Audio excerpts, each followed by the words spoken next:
Augusto Sheno. Eda sepa na wohwe manim ha hu se bibia da na kwam efeye. Ye bedi hu komo kakra.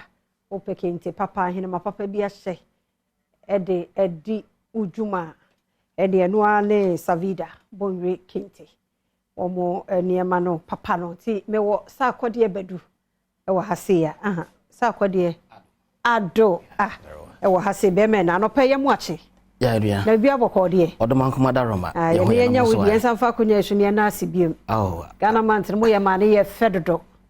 Fans nko a. Oh, fans nko a. Multimedia ne Sarvida de. Eti se aberwa ne beyi. Eno ye dia aberwa bia obeyi. Oze. Ana chese.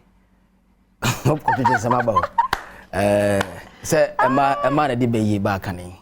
Ari entwa so be ni komo akire me no nya adwen. Me no nya adwen ba Sarvida Bonwire Kente ewa ha. Mo yaka Sarvida Bonwire Kente a adwumakuo ben ya na de en na moye nso. Adwumakuo ewo Ghana mamu ha. Ye nwene ntoma. Ana se Kente eho adwuma. Na ye won krabata ahoro enan ewo Ghana ha. Ye obu okumase akosombo enkran ha. Ena ye wo kwando nso. Ye entoma ewo Ghana mantem ha entoma ye egu ahoro miensa. Ye esiri mantem Kente. Asante mantem Kente. Ena fra mantem Kente. Ni nyina oba Sarvida nchen a ye ni nyina bi wo ho. Ye de nhoma bi ti se silk, cotton ena rayon enyina ye entoma no kama ema eye fe se de amanfo no hwe ne pepepe. Wow. Then say ne omaimu afade bia ne yepebia ebenya bi o Sarvida Bonwire Kente. Yes. Oh. Wow, mijimudi. Ye Kente krasi nche ye san wo ahemfo so enema wo ho. Se wo pe ahemfo chiniye apakan Kente titirufo efra ne nyina ye bi ho agudie nyina ye ho adwuma e wo ho. Oba ahema horo efri eye ase ho kusi soro ho nyina de obenya bi. Ahema niem ana nanamo niem ne wo fom kusi soro ho. Se ahemfo chine ebi didi bi achi. Aha ne nyina enyepe. O man hen ni odikuru ahofade no enyepe. Aha. Yo enti na se no monwene na moton ana sai na modwuma no so etie. Yanwene na yeton so. Yeton wo hosi ana se friends etufo bo ene yesan ton riti ana sa nkran so ebo ho ni nyina ba e baby ama free ye mpaboa no so kosi Kente ni chiri ni nyina so ye wo hosi ni riti so a price e wo ha ba binya bi ama ho. Yeah. Na de me ema me di nim wo multimedia di nim wo ene se asa mo dress nso se bi obi ware badin tu obi occasion bi no pese o fa no ho se oye na mamra no ni ade a eno so Sarvida Bonwire Kente eyesa ade. Yedi muntintiman pa ye be style wo oboni se style ye be dress o kama amane occasion na se dwuma na hodina afata pepepepe se ye na wo ko abadin tuo aware ana se wa na wo ye wo mpotem enije friend party ya ana bia photo shoot bi na pese o ye oba hima bi num ni ade pepe ye be dress o set up a dress from warrior to ordinary person. We are ready to do akofo de nyina yewo what dress do wa fade ye de he no me ma fade normal friends say ohini outfit say bi ohini ti ni potom a na enye occasion oje ni bata career na waje ni ye ni togas na waje na hinema wa efe me das pata pa me ma na gugu zane egu me sa no ye si yedi nia yedua ene dua nso na yedie meton enti me na mo a me ye advert ana se me ton me ho to ba me kire se ni nyina obi o ma so ya ba ebenya bia ma wo enti se ebi a me ye traditional marriage bi no ni ade eno ana se maba mo amunim de mo ba ye bia me ka ba bia me free no a mo amunim de mo ba ye de ama me pepepe. Oba ebe yama nyina se de opese yema wo. Editiriwu fa asia ha esafo ha. All tribes ni nyina. Ebetimi astale wo amasi to the occasion. Also what can be Ghana mountain no. Yedi djuma no bebre. Oh bebre enkran die. Anya fitande me kai. Ampa mayade. Enti se ekoba se ye hwehwemu no ni ade a mo nkran se na tie ade ne meya nsa na manyamo enkran ha no ye wo eye nungwa kantamanto ye ni Lady Part Plaza e de ye hwanimu ye benungwa secondary school nso Waterma Accra highway no pe ye wo honom oba Kumasi nso ye wo Kumasi Kejetia New Market ye ta friend Dubai no ye wo last floor and second floor ye shop number na ye S1281 ho ne wo oba Kosomo nso ya Kosomo Link Road ye ben Kosomo International School ni EP Church ahon so oba ibenye bi asevo kamaka okọ pando a yene pando main lorry station ye hwanimu abrosana ashfo mu wase no ye mo pampamu pe oba ho a ye be sevo kamaka location nyina nso ye kama se asheda sa nti so bi ba hinime obetimi aton ama no ho ipacha ahenema we eye ina nanum asachirifo ahenema ye wo mo ntoma nso e wa ha ene se omanhe bi ye asachirini ana wohene bi ye asachirini a omontoma nso ene wo wa hai asi enche bibia keke dabi ayo nti wohwe a obehu se kokosechi no ena edemu no kokosechi na esi ahenema no so no eno anso na edemu no yama na dinkra symbol nso a eye kama kane no mena na otiti se we na nya symbols eye na nanoma kanfo kasa na omotwro ye ka bomu a eye communication umtimi didi nkomo nti we nyame ne hene ana ase dinkra hene idi a tare friend abonten a dinkra hene oba ahaya we de o hey no say o ibe chakapcha eno ye nyame ne hene ena we ye sankofa nti panesi uru fi na ko wachi kofa ye nchiri nti kenti we ebodo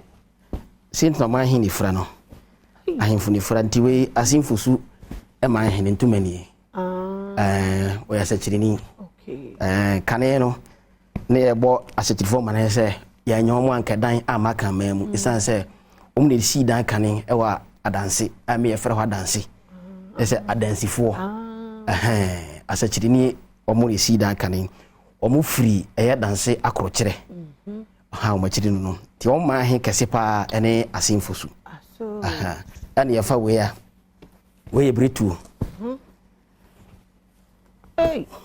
we britu amani ampona na ya akobo jom tata obu ohie kuma britu a ne PCA ne ayase ena ne menu eye asante mampon eye asante omanpon ena ne mensan ekwawa beni a ono ane kwawu manhene omo ne de akobo jom tata wo mo de kenten kranchi ni dufa ekwa akon se asanteman anaka man ekwa akon na britufu ni mu a okono enwie peye isan se omo ne adin nanso omo kono na mo san edwene yefo ho no mutumeri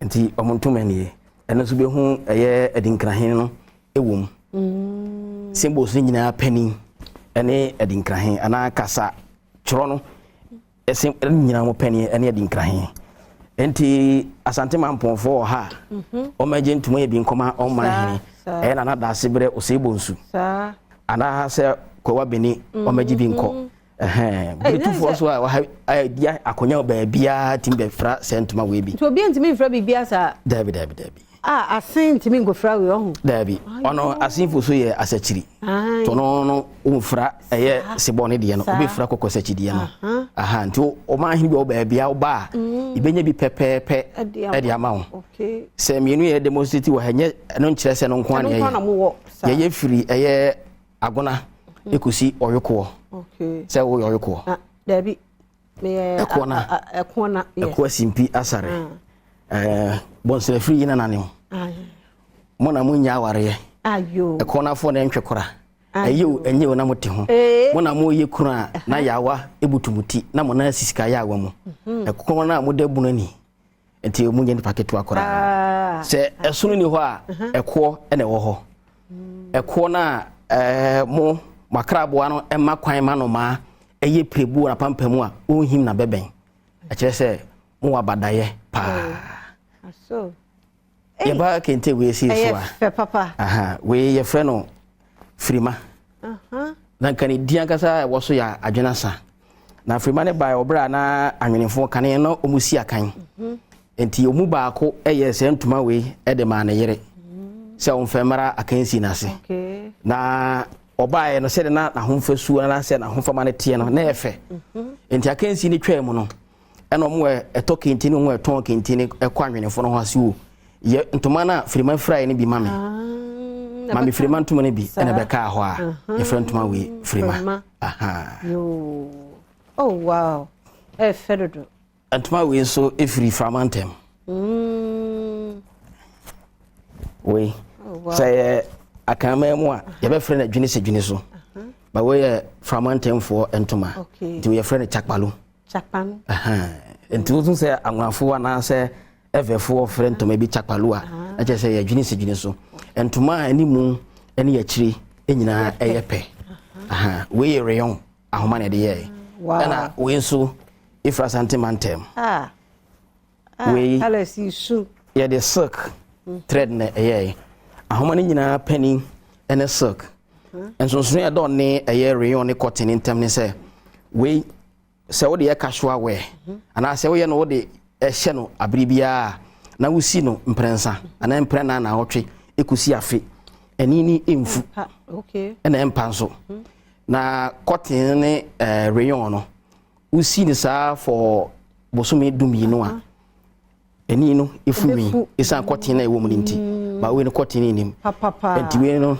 kente papa ni kane no ye nananom no mo de ahoma we egu nsuom ansa na omo de anwene ba ndey yakoya nim enti yemfe egu nsuom bi itimi nwene ne saa ntuwe monsa ne fidie na mo de anwene ade akeka bom saa yensa ne ade aye wow di entuma wo hwe dwene na ewo mu na adwene ewo mu no do so mu no ya afa nti yefta afre no afa kenti ni nu yoka no ho chemfre kenti chemfre no ejina ho ma apotodwo a abo a eyi mfremfre emre na soa no nti black chacha we so wana ehye we ya made na we me made na ye ba ya so ye chawo tetede ni bia de nadowa ebum ene ye na mafo de nso ayemfa dadowa embum eye we bi chacha we yemfa dadowa we fe de woni age ho meni age ene yua no ofahye ma wurahye na me de ye gumena yi ho fe papa yua me hye mbo hu why it's so nice we are na ntofo e bi sa hey jai mo kura na ntui me ba said them say yay be funny say you know fine my idea na we want me my contact na make me sure say nkofo your numbers na edidi djuma e wo yaso ye no eye miensa edidi kan no eye 0243 279751 misisu biu 0243 279751 and it was 0242 603350 your 020 885 1075 020 885 1075 oko eye abafu ntintan fidie ni so a eye Sarvida Bonwire Kente ebomba ko Sarvida Bonwire Kente Sarvida Bonwire Kente ye wo Instagram Facebook Twitter and wo TikTok edumane de ye ni ho akade ye nya nuru hoye enti baby ai we na ya kire wo no enti wo pe ahemfo niama asiesi wo ho a wo ba Sarvida ye be dress wo kama eso mo na sama mo pese wo trapa kan mu so a ye be watrem o sa ene mbedi be da me trapa kan okay ye be ma obi kama de hia so benya wasoafo awu wasoawo muni asoafo ye nya bi mo pebi oh aya de ti e da se we na udi beat aka ho na me de ato me na ka ho na wan fa bi ama se mo ye beat so me di bi bai e bi na da me nse de 3 and 9 no okay uni how se o ne Sarvida hia ti se o ne saman ehia wo so de we dan ya muntum ebechew we dan ya obenya bibi e de akofie na video ti abebum be 1000 mo na mi sha wate na mi sha no adwuma efo nya ba kokko ho oho pa so ye da na se ma botre dress ye ti nya me ya duma das next year mo man with more vim e de mutime ye next year na me ka se ye be so bi mu kura pakan mu e de a kire erade ma fere nkomachi ye nyina so e de a kire ya chi na akwanya ba mu so a mama ya akwanya na ya kire ya chi baby ifiri be pie Ghana ha enkwani ahode mama Jesus kakra bi dodo na wa omamu ha no efiri eye Misrim Egypt ye yes director babo me da say enti owura sakode ado wodo pani kwanchefo da Sarvida Bonwire Kente ne ete ne nka no enema waye nyina ye ofa number ne efre no na onsiesie ohumma kama awa wani beje so ati ase enti me ne nkomo no ye wie ye birthday celebrant no so e wo ha ye fa kwanya iso na ye ngwehye wo mu nyina happy birthday shonko enko emfa ma wo mu